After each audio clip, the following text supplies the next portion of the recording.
क्या है भगवान शिव के 12 ज्योतिर्लिंगों की कथा? वो कौन सा ज्योतिर्लिंग है जिसे स्वयं प्रभु राम ने स्थापित किया था? क्यों भगवान शिव अलग अलग ज्योति रूप में विराजमान है? आखिर क्या है ब्रह्मा जी और विष्णु से जुड़ी वो कथा जिसके स्वरूप सबसे दिव्य ज्योतिर्लिंग प्रकट हुआ?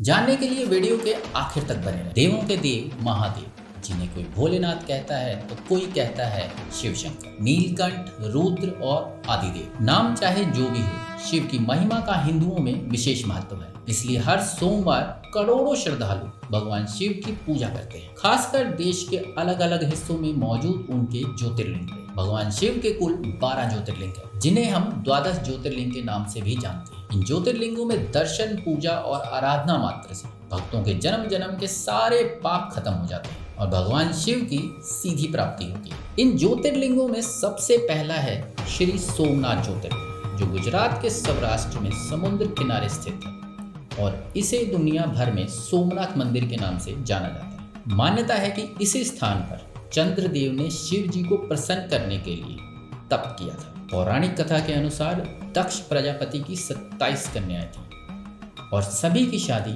चंद्रदेव से हुई थी।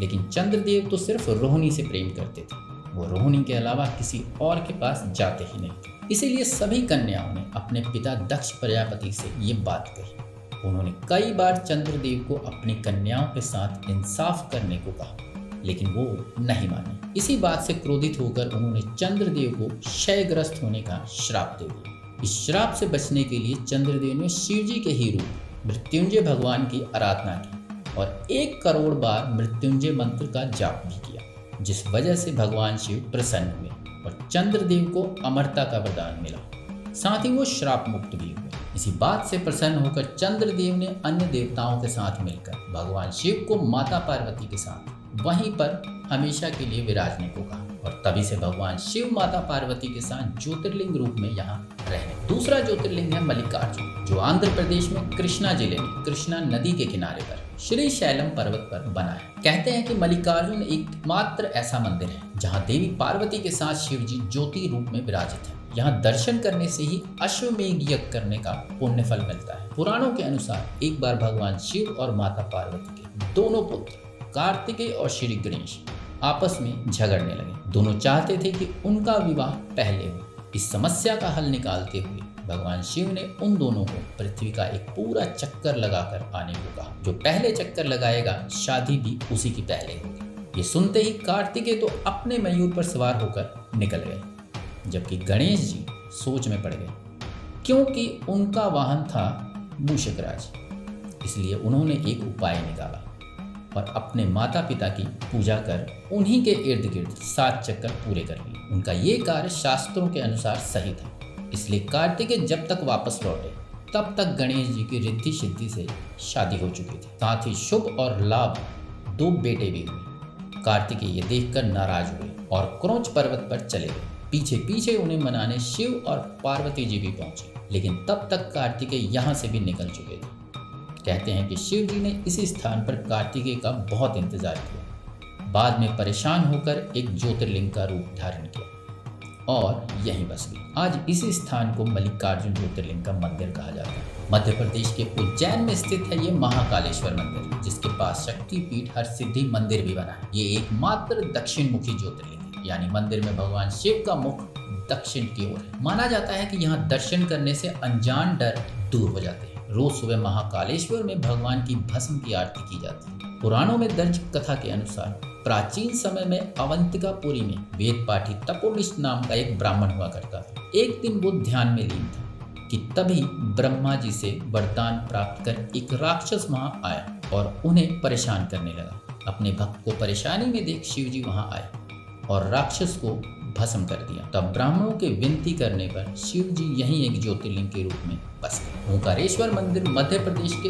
इंदौर से करीबन 78 किलोमीटर दूर नर्मदा नदी के किनारे एक ऊंची पहाड़ी पर बसा है। ये ज्योतिर्लिंग ओम का आकार लिए हुए है। ओंकारेश्वर के असल में 2 रूप हैं। एक को ओंकारेश्वर और दूसरे को ममलेश्वर कहते हैं, लेकिन दोनों को काउंट एक ही में किया जाता है। पौराणिक कथा कहती है कि यहाँ विंध्य पर्वत ने पार्थिव अर्चना के साथ भगवान शिव की 6 महीने तक कठोर तपस्या की थी। शिव जी ने भी उन्हें वरदान दिया और यहाँ मौजूद ऋषि मुनियों की प्रार्थना पर ओंकारेश्वर लिंग के 2 भाग किए जो आज भी यही मौजूद है। वैसे क्या आप जानते हैं कि ओंकारेश्वर भगवान शिव का एकमात्र ज्योतिर्लिंग है जहाँ शिव जी की गुप्त पूजा होती है, जिसमें पुजारी के अलावा किसी और को जाने की इजाजत नहीं। केदारनाथ उत्तराखंड के 4 धामों में से एक है और 3581 वर्ग जितनी ऊंचाई पर स्थित है। ये मंदिर हिमालय में रुद्रप्रयाग जिले में गौरी कुंड से 16 किलोमीटर की दूरी पर है और सर्दियों में यहाँ का मौसम बहुत ज्यादा ठंडा बर्फ से भरा हुआ होता है, इसीलिए इसे 6 महीने के लिए बंद किया जाता है। इस ज्योतिर्लिंग की कथा महाभारत से जुड़ी हुई है। कहते हैं कि कौरवों का अंत करने के बाद पांडव अपनी गलती का प्रायश्चित करना चाहते थे, इसलिए वो भगवान शिव के पास जाने लगे, लेकिन शिव जी उनसे मिलना नहीं चाहते थे, इसलिए वो गुप्तेश्वर में छुप गए। शिव जी यहाँ एक नंदी के रूप में छुपे थे, जिन्हें पांडवों और द्रौपदी ने पहचान लिया। इसलिए भीम जब नंदी को पकड़ने के लिए आगे बढ़े तो वो नंदी महाराज के रूप में शिव जी जमीन में धंसते चले गए और फिर अलग अलग जगह उनके अलग अलग हिस्से प्रकट हुए, जैसे केदारनाथ में उनकी पीठ का ऊपरी हिस्सा, तुंगनाथ में भुजाएं, मध्य महेश्वर में पेट और नाभि, रुद्रनाथ में चेहरा और कल्पेश्वर में बाल और सर। बाद में इन्हीं 5 केंद्रों पर पांडवों ने शिव जी का मंदिर बनवाया और शिव जी ने भी यहाँ त्रिकोण रूप में रहने का वादा किया। भीमशंकर ज्योतिर्लिंग को मोटेश्वर महादेव के नाम से भी जाना जाता है। ये मंदिर महाराष्ट्र के पुणे जिले में सह्याद्री पर्वत पर स्थित है। एक बार की बात है, भीम नाम का एक राक्षस हुआ करता था। वो रावण के छोटे भाई कुंभकर्ण का पुत्र था और रावण की मौत का बदला लेना चाहता था। इसलिए भीम ने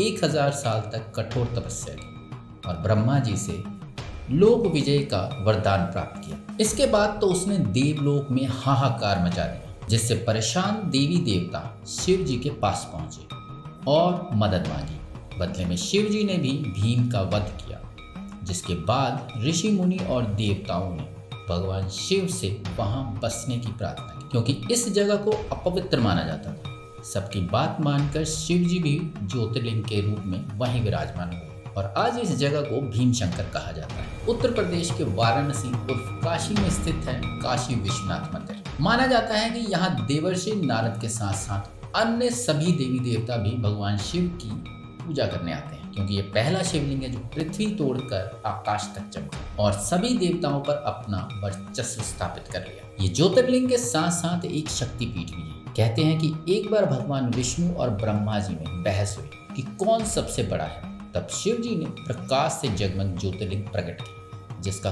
कोई अंत नहीं था और दोनों को इसका अंत ढूंढने के लिए कहा। विष्णु जी ने अपनी हार मान ली, लेकिन ब्रह्मा जी ने झूठ बोला। इसलिए भोलेनाथ ने भैरव का रूप धारण कर ब्रह्मा जी का 5वां सर काट दिया। जगह पर यह शिव जी का स्तंभ गिरा था। बाद में उसे काशी विश्वनाथ मंदिर कहा गया। महाराष्ट्र के नासिक जिले में स्थित है त्र्यंबकेश्वर मंदिर, जहाँ ब्रह्मा, विष्णु और महेश तीनों की पूजा होती है। माना जाता है कि अपने साथी ऋषियों द्वारा सताए जाने के बाद ऋषि गौतम ब्रह्मागिरी पर्वत पर भगवान शिव की कठोर तपस्या की और गंगा में स्नान करने की इच्छा जाहिर की। भोलेनाथ ने भी ब्रह्मागिरी पर्वत पर मां गंगा को भेज दिया, लेकिन गंगा बार बार यहाँ से गायब हो जाती थी, क्योंकि वो यहाँ अकेले नहीं रहना चाहती थी। इसलिए उन्होंने भोले भंडारी से अपने साथ चलने को कहा। देवी गंगा के आग्रह पर भगवान शिव भी ब्रह्मागिरी पर्वत पर त्र्यंबकेश्वर के रूप में प्रकट हुए और आज भी यही विराजमान है। वैद्यनाथ ज्योतिर्लिंग की स्थापना के बारे में ये कथा कही जाती है कि एक बार राक्षस राज रावण ने भगवान शिव की कठोर तपस्या की। वो एक शिवलिंग के सामने एक के बाद एक अपने 9 सिर काटता चला गया। उसकी तपस्या से खुश होकर भोलेनाथ ने भी उसे दर्शन दिया। वरदान के रूप में रावण ने उस शिवलिंग को अपनी राजधानी लंका में ले जाने की मांग की। शिव जी ने भी आज्ञा दे दी, लेकिन इस शर्त के साथ कि शिवलिंग को रास्ते में कहीं न रखा जाए। पर ऐसा हो न सका। उसने रास्ते में ये शिवलिंग एक चरवाहे को थमा दिया, जिसने उसे जमीन पर रख दिया। रावण जब लौटा तो उसने बहुत कोशिश की, लेकिन शिवलिंग को ना उठा सका। जिसके बाद देवताओं ने शिवलिंग की पूजा की और ये बन गया श्री वैद्यनाथ ज्योतिर्लिंग। नागेश्वर ज्योतिर्लिंग गुजरात के द्वारका से करीबन 17 मील की दूरी पर स्थित है। प्राचीन काल में दारुका नाम की एक राक्षस कन्या थी, जो माता पार्वती की परम भक्त थी, लेकिन उसने माता पार्वती से प्राप्त वरदान का गलत फायदा उठाते हुए देवी देवताओं से वन को छीन लिया और सुप्रिया, जो शिव भक्त थी, उसे बंदी बना लिया। सुप्रिया ने भगवान शिव की कठोर तपस्या की, जिससे प्रसन्न होकर शिव जी ने दारुका का वध कर दिया और भक्तों की प्रार्थना करने पर वो ज्योति रूप में उसी स्थान पर विराजमान हो गई। आज इसी स्वरूप को नागेश्वर ज्योतिर्लिंग के रूप में पूजा जाता है, जिसका अर्थ है नागों के ईश्वर या नागों का देवता। ये ज्योतिर्लिंग तमिलनाडु के रामनाथपुरम में स्थित है। रामेश्वरम एक शहर है और इसी शहर में बसता है रामेश्वर मंदिर, जिसे दुनिया के सबसे पुराने ज्योतिर्लिंगों में से एक माना जाता है, जिसे खुद प्रभु श्री राम ने स्थापित किया था। असल में रावण एक ब्राह्मण था और ब्रह्म हत्या को हिंदू धर्म में पाप बताया गया है। इसलिए रावण का वध करने के बाद प्रभु श्री राम ने स्वयं ये ज्योतिर्लिंग और यहाँ मौजूद पानी के 4 कुएं स्थापित किए, जो आज भी लबालब भरे हुए हैं। इस मंदिर के गलियारों को दुनिया का सबसे बड़ा गलियारा कहते हैं, जो 1212 खंभों पर टिका हुआ है। घृणेश्वर 12वां और आखिर ज्योतिर्लिंग, जो महाराष्ट्र के औरंगाबाद में दौलताबाद क्षेत्र में स्थित है। इसे घृणेश्वर या घुसमेश्वर के नाम से भी जाना जाता है। घृणेश्वर शिवलिंग की कथा के अनुसार पुराने समय में सुधर्मा नाम का ब्राह्मण अपनी पत्नी सुदेहा के साथ रहता था। सुदेहा के बच्चा नहीं था, इसलिए उसने अपनी बहन घुष्मा की शादी अपने ही पति से करवा दी और घुष्मा को जल्दी ही एक पुत्र की प्राप्ति हुई। बाद में सुदेहा को घुष्मा से जलन होने लगी और उसने अपनी ही बहन के बेटे को मारकर एक कुंड में फेंक दिया। जब ये बात घुष्मा को पता चली तो उसने भगवान शिव की पूजा की और शिव जी की कृपा से घुष्मा को उसका बेटा वापस मिल गया। साथ ही घुष्मा ने भोलेनाथ से प्रार्थना की थी, अब वो यहीं विराजमान रहे। भगवान शिव ने भी बात मान ली और ज्योति रूप में यहीं विराजमान।